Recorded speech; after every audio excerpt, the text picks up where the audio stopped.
Yan mga sir, to may pinadala sa atin na, ano, na panel gauge galing Bulacan. Yan. Panel gauge to mga sir ng Mitsubishi Adventure na diesel. Ang issue nito mga sir, yung speedometer daw sabi ng may-ari. Pasumpong-sumpong daw yung issue nito. Kahit mabagal daw ang takbo, yung speed niya nasa mataas na reading na. Kahit na takbo ng 40 ang reading, nasa 100 na. May time naman daw na ano na tama yung reading, pero madalas daw yung ano, yung nag high speed siya kahit mabagal ang takbo dito sa speedometer. Testing muna natin mga sir bago natin buksan.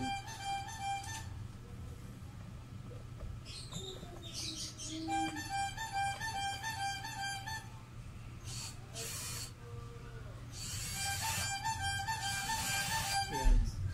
Hindi siya ngayon nag high speed mga sir, oh. Normal yung reading niya, oh. Pero sabi ng may-ari, pag ginagamit daw niya habang nananakbo, bigla na lang daw nag high speed. Unang gamit niya normal pa, pero pag katagalan daw bigla na raw nag high speed kahit mabagal ang takbo. Buksan natin to mga sir.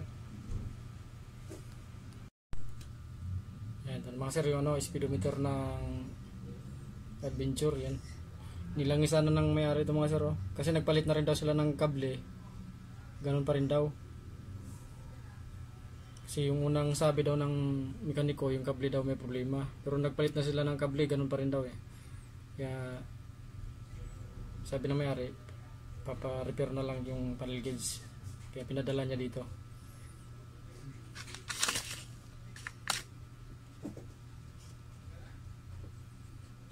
Kalasin na din ito mga sir. Ang daming langis eh, oh. Naglangis-langis na eh. Sobrang na sa langis.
Tingnan natin mga sir kung ano,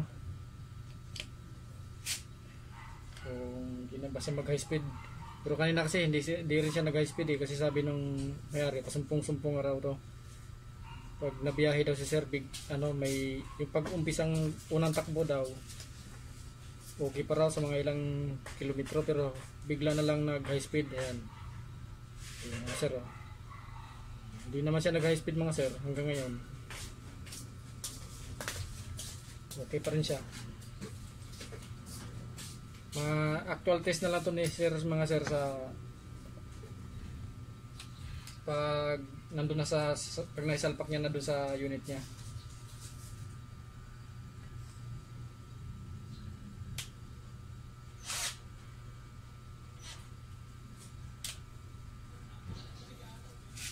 Testing natin dito sa sa drill bit ko.